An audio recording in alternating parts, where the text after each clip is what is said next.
اللہ اکبر۔ علماء کرام فرماتے ہیں ایک شخص اپنے گھر میں ہے، نفل نمازیں پڑھ رہا ہے، دوسرا شخص حرم پاک میں ہے، کعبہ شریف کے قرب میں بیٹھا ہے، اسے دیکھ رہا ہے۔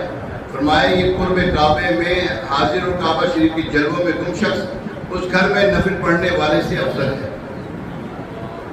سبحان اللہ، کس قدر خوش نصیبی ہے صرف کعبے کو دیکھنا ہی، کعبے کو دیکھنا۔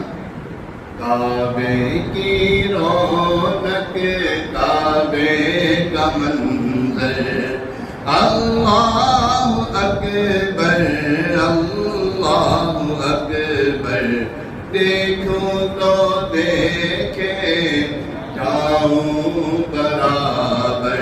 کعبے کو دیکھنا حدیث پاک میں 100 رحمت برسی کا 100 حدیث 100 رحمت برسی، ان میں سے 20 اس کے حصے میں آتی ہے جو صرف کعبہ شریف کو دیکھتا ہے۔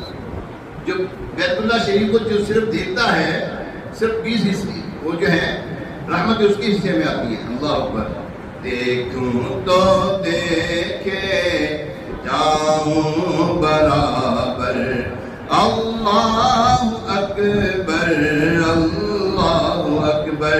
کاش ہمیں بھی توفیق نصیب ہو، ہم بھی حج کو جائیں، کعبہ دیکھیں، طواف کریں، سعی کریں، عرفات مزدلفہ کی حاضری کو پائیں، اور انشاءاللہ الکریم وہاں پہ مزے کو بھی مزہ آ جائے گا۔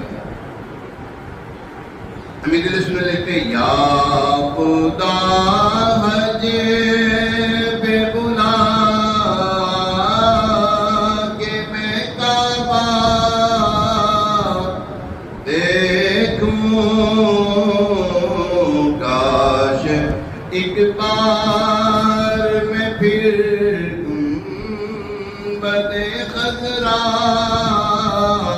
دیکھوں، پھر میسر ہو مجھے کاش وقوف عرفات، جلوہ میں مزدلفہ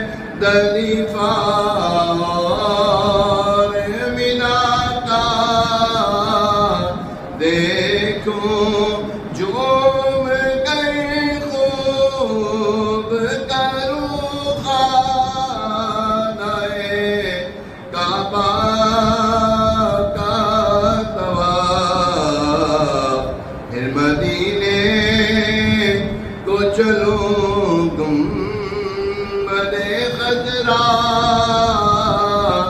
دیکھوں۔ آمین آمین بجاہ نبی الامین علیہ السلام۔ صحابی